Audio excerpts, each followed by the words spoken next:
नागपूरमधील दीक्षाभूमीत आता एक नवा वाद समोर आलाय.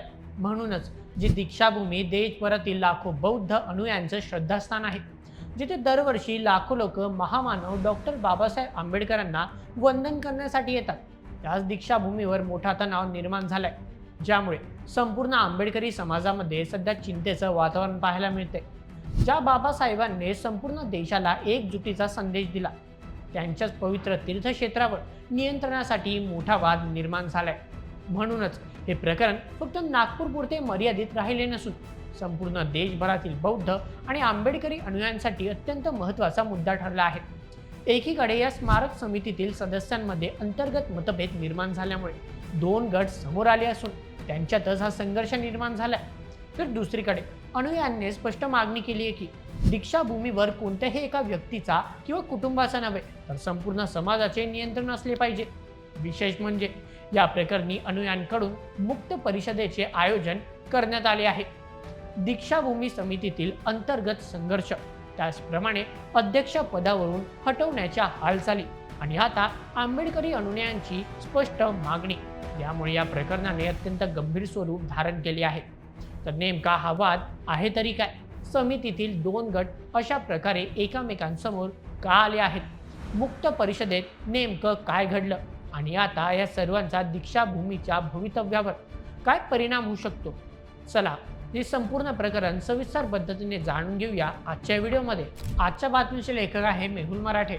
तर मित्रांनो, नागपूरमधील दीक्षाभूमी हे ते स्थान आहे ज्याचे भारतीय समाज सुधारणेच्या इतिहासात अत्यंत महत्त्व सांगितले जाते. दीक्षाभूमी हे देशातील सर्वात पवित्र आणि ऐतिहासिक बौद्ध स्मारकांपैकी एक आहे. म्हणूनच या संपूर्ण प्रकरणाचा घटनाक्रम जाणून घेण्यासाठी सर्वप्रथम दीक्षाभूमीचे महत्त्व जाणून घेणे देखील तितकेच आवश्यक आहे. कारण हा वाद कोणत्याही सामान्य संस्थेचा नाही, तर महामानव डॉक्टर बाबासाहेब आंबेडकर यांचे स्मृतीस्थळ मानल्या जाणाऱ्या दीक्षाभूमीचा आहे. मित्रांनो, 14 ऑक्टोबर 1956 हा दिवस भारतीय सामाजिक इतिहासात अत्यंत महत्त्वपूर्ण दिवस मानला जातो. कारण याच दिवशी भारतरत्न डॉक्टर बाबासाहेब आंबेडकर यांनी नागपूरच्या दीक्षाभूमीवर आपल्या लाखो अनुयायांसह शांती पुरस्कृत करणाऱ्या बौद्ध धम्माची दीक्षा घेतली होती. या ऐतिहासिक घटनेने केवळ एका धर्म परिवर्तनाची नोंद झाली नाही, तर समता, स्वाभिमान आणि सामाजिक परिवर्तनाच्या नव्या पर्वाची सुरुवात झाली. त्यामुळे आज देखील देशभरातील लाखो आंबेडकरी अनुयायी धम्मचक्र प्रवर्तन दिनानिमित्त दीक्षाभूमीवर येऊन बाबासाहेबांना अभिवादन करतात. याच कारणामुळे दीक्षाभूमीचे व्यवस्थापन करणाऱ्या दीक्षाभूमी स्मारक समितीची जबाबदारी अत्यंत महत्त्वपूर्ण मानली जाते. या स्मारकाची देखभाल, विविध धार्मिक आणि सामाजिक कार्यांचे नियोजन तसेच देशभरातून येणाऱ्या अनुयायांसाठी आवश्यक सुविधा उपलब्ध करून देण्याचे काम या समितीमार्फत करण्यात येते. मात्र गेल्या काही दिवसांपासून याच समितीमध्ये अंतर्गत मतभेद उघडपणे समोर येऊ लागले आहेत. या मतभेदांमुळे समितीतील दोन गट आमनेसामने आल्याचं चित्र निर्माण झालं आहे. याच पार्श्वभूमीवर अध्यक्षपद आणि समितीच्या कार्यपद्धतीवरून वाद अधिक तीव्र झाला आहे. मिळालेल्या माहितीनुसार या समितीचे दोन गट निर्माण झाले आहेत. एका गटाचे असे मत आहे की समितीचे विद्यमान अध्यक्ष भंते सुरई ससई यांना अध्यक्षपदावरून हटवण्याचा ठराव करण्यात यावा, तर दुसऱ्या गटाने या निर्णयावर आक्षेप घेतला असून संबंधित निर्णय मान्य नसल्याची भूमिका घेतली आहे.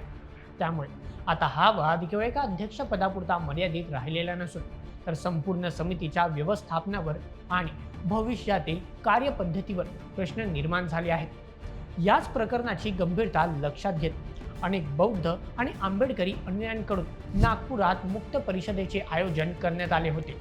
या परिषदेत अशी भूमिका मांडण्यात आली की डॉक्टर बाबासाहेब आंबेडकरांनी दीक्षा घेतलेल्या जगप्रसिद्ध दीक्षाभूमीवर होत असलेला हा वाद समाजातील नागरिकांना आवडलेला नसून अगदी स्थापनेपासूनच स्मारक समितीवर समाजाचे नियंत्रण नसल्यामुळे फक्त एकतर्फी कारभार सुरू आहे. आता या वादामुळे स्मारक समिती आपल्या मुख्य उद्देशापासून भरकटली आहे. म्हणूनच हे सर्व वाद टाळण्यासाठी स्मारक समितीवर समाजाचे नियंत्रण असणे आवश्यक असल्याचा मुद्दा मुक्त परिषदेत उपस्थित करण्यात आला. बहुजन मिशनच्या माध्यमातून दीक्षाभूमीचे विकास कार्य आतापर्यंत अपेक्षित स्तरावर पूर्ण न झाल्याचे सांगितले जात आहे. याच गंभीर विषयावरील चर्चेसाठी दिनांक 27 जून 2026 रोजी या मुक्त परिषदेचे आयोजन करण्यात आले होते.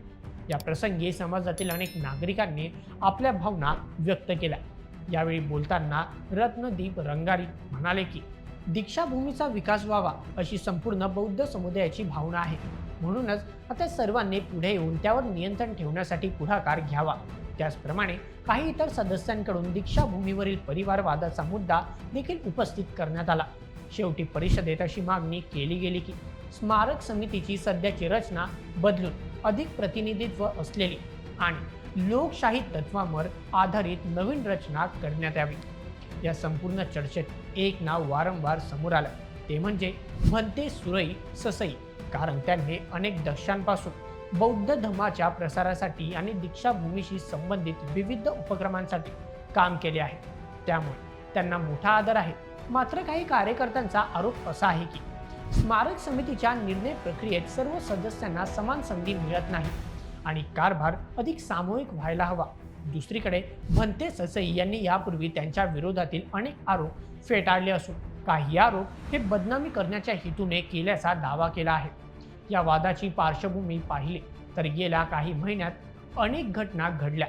फेब्रुवारी महिन्यात दीक्षाभूमी परिसरात झालेल्या एका घटनेचा व्हिडिओ सोशल मीडियावर मोठ्या प्रमाणात व्हायरल झाला होता। त्या घटनेनंतर भंते ससई यांच्यावर टीका झाली, मात्र त्यांनी आपण कुणावरही हात उगारला नसल्याचं सांगत हा आपली बदनामी करण्याचा कट असल्याचा आरोप केला।